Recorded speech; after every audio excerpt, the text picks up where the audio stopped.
झाली संध्या संदेह माझा गेला, आत्माराम हृदयी जे आला. कुरुकृपा निर्मळ भागीरथी, शांती क्षमा यमुना सरस्वती. अशी पदे एकत्र जेथे होती, स्वानुभव स्नान हे मुक्त स्थिती. झाली संध्या संदेह माझा गेला, आत्माराम हृदयी जे आला. जय श्री रामचंद्र प्रभू. वक्रतुंड महाकाय सूर्यकोटि समप्रभ निर्विघ्नं कुरु मे देव सर्वकार्येषु सर्वदा. नमस्कार मंडळी, जय हरी. मी संजय काळवाघे या व्हिडिओमध्ये आपलं स्वागत करत आहे. आपण आनंदी असाल. मी आता साधना, हरिपाठ आणि संध्या गीत गाऊन परमेश्वराची परवानगी मागितलेली आहे आणि आता घरी जाणं आहे. मी कित्येक दिवसापासून शॉर्ट व्हिडिओ टाकत आहे. एखाद्या अभंगाचं चिंतन करावं आणि भक्ती आणि ज्ञान वैराग्याबद्दल थोडं बोलावं, तर खंत अशी वाटते की दुसरे काही व्हिडिओ टाकले यूट्यूबवर तर ते व्हायरल होतात आणि भक्तीचं, ज्ञानाचं किंवा देवाबद्दल काही असलं तरी ते लोकांना आवडत नाही. आता कीर्तन प्रवचनाच्या माध्यमातून फिरत असतो. लोकांना जे विषय आवडतात ते जर सांगितले तर लोक हसतात, त्यांना बरं वाटतं. पण ताप आलेला असला तरी डॉक्टरांनी जर गोड गोळी दिली तर डायबिटीस दूर होऊ शकत नाही. म्हणून कडू औषध गोड असतं. म्हणजे कडू औषध हे लागायला कडू जरी असलं तरी ते रोग दूर करतं.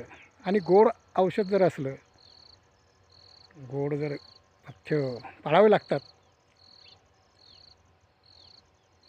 तर मी काल एक व्हिडिओ टाकलेला होता, माझे तंत्रशुद्ध काम नाही आहे अशा प्रकारचा गरिबीला एक विषय आहे. शेतामध्ये हे असं जुगाड बनवलेलं आहे, याच्यावर फोन ठेवायचा आणि असं इथून हे शूट करायचं.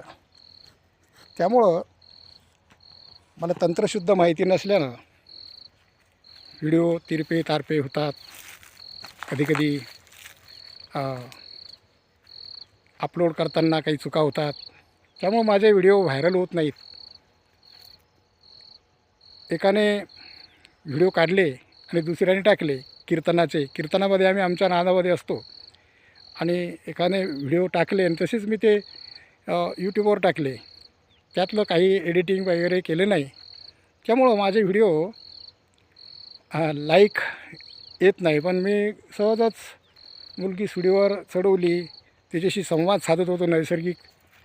त्यामुळं लोकांना हे असे चालता बोलताचे कार्यक्रम आवडतात हे माझ्या लक्षात आलं.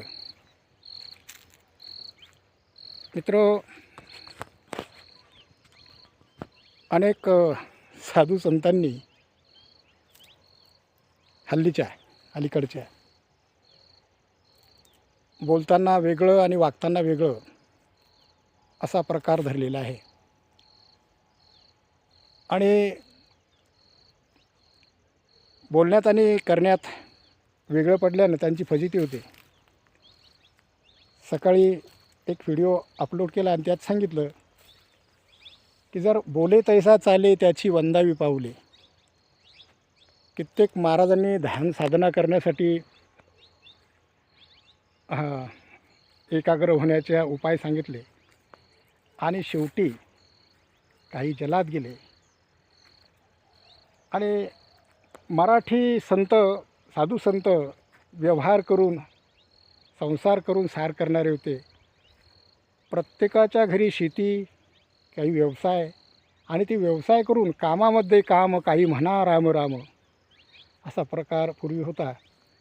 आजकाल मात्र समाजामध्ये अनेक प्रकार तुम्हाला पाहायला मिळतात. लोका सांगे ब्रह्मज्ञान, आपण कोरडे पाषाण. ज्ञान सांगत असताना ज्ञानाचा अधिकार कोणाला आहे हे ज्ञानेश्वरीमध्ये विशद केलेलं आहे. ज्ञानाचे अज्ञानाचे लक्षणं. ज्ञानेश्वरी हा भागवद्गीतेचाच रूपांतरित झालेला प्रकार ज्ञानेश्वरांनी त्या भाषेत मराठीचा गौरव केलेला आहे. माझा मराठाची बोलू कौतुके, अमृता ही पैजा जिंके, ऐसे अक्षरे रसिके मिळवीन. महाराज पुढे सांगतात, साच आणि मवाळ मितले आणि रसाळ, शब्द जैसे कल्लोळ अमृताची. शब्द हे अमृताप्रमाणे, लोण्याप्रमाणे कोवळे आणि मधुर असायला पाहिजे. बोलण्यात चतुराई किंवा चावटपणा नसावा, रोखठोक बोलणं असावं. ते तुकाराम महाराजांनी सांगितलेलं आहे. तुकाराम महाराज सांगतात, आम्हा घरी धन शब्दांचीच रत्ने, शब्दांचीच शस्त्रे यत्ने करू. शब्दची आमच्या जीवाचे जीवन, शब्द वाटू धन जनलोका. मागील काही भागामध्ये मी त्याच्याबद्दल बोलून गेलेलो आहे. माझा मानस आहे की ज्ञानेश्वरीच्या 9034 ओव्या आणि एकनाथ महाराजांनी वरून जोडलेल्या 5 ओव्या आणि तुकाराम महाराजांचे गाथा, प्रमाणित केलेला गाथा जो शासनमान्य आहे, 4092 अभंग, आणि इतर संत महंतांनी शोधून काढलेले जगनाडे महाराजांच्या संहितेतून किंवा देवडीकर महाराजांच्या प्रती, यात आणखी काही महाराजांचे अभंग आहेत. एवढे मोठे महाराजांनी ज्ञान सांगितलं आहे. एका एका अभंगावर लाखो रुपये लोक कमवत आहेत. आणि मी थोडक्यात सेवा करावी असं माझं मनात होतं, परंतु भाषा शुद्धी किंवा इतर काही कारणामुळं मला टाळलं जातं. म्हणून यूट्यूबवर माझ्या भाषेतच मी हा सुरू केलेला उद्योग, त्यालाही लोकांनी प्रतिसाद द्यायला पाहिजे.